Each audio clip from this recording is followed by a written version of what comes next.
Hi. What did they do with Ronnie B?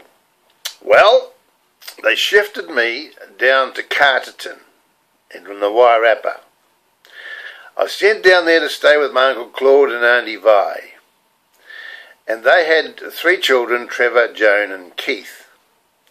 And I stayed there for a couple of weeks. I can't remember much about being down there. I know that I milked the cows, helped them milk the cows, because they milked a lot of cows down there. But it really wasn't, it didn't do much good for me. I still had this problem, what I'd done to my brother. I came home and a friend of mine called Bruce Summersby, who worked on the farm, the sheep station with us, his father had an old Model A Ford truck. And we used to borrow this.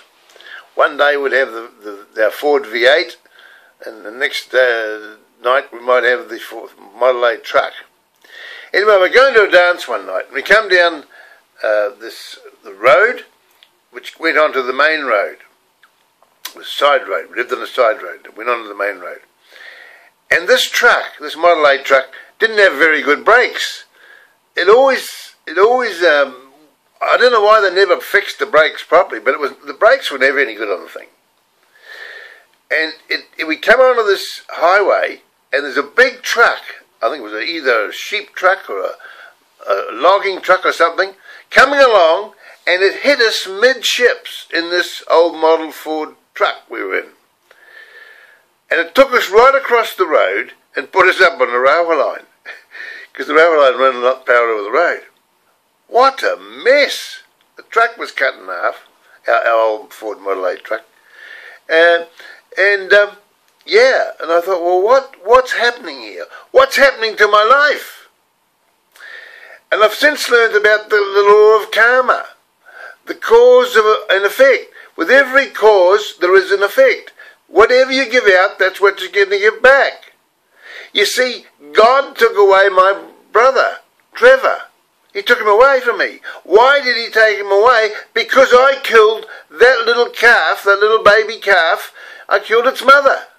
That's why. It's called karma. But with everything that's bad that happens to us, something good happens to us. And something good happened to me. Because we used to go to the dances in Wakatani.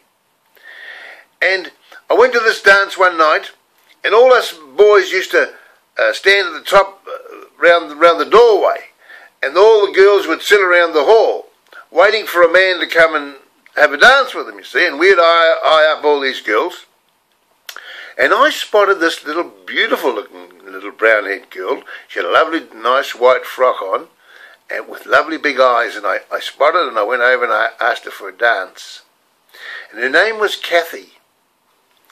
And I built a relationship with Kathy over a number of months. Kathy even came out on the farm with us and rode a horse. She'd never ridden a horse before, and she rode one of my horses. She was my first love, I must say. And she kept me sane. She took away the thinking that I had of blaming myself for shooting my brother. It was Kathy that took away and kept my sanity. I was mean to my sister. I had a young sister. She was a bit younger than me. And I was mean to her. You know why I was mean to her? Because she had epilepsy.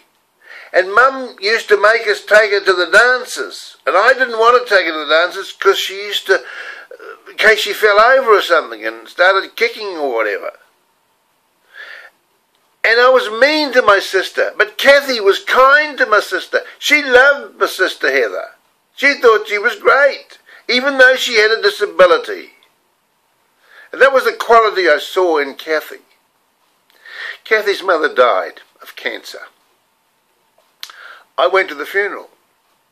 I sat down in the back and I listened to them talk about Kathy's mother. And I cried. Yep, bawled me bloody eyes out.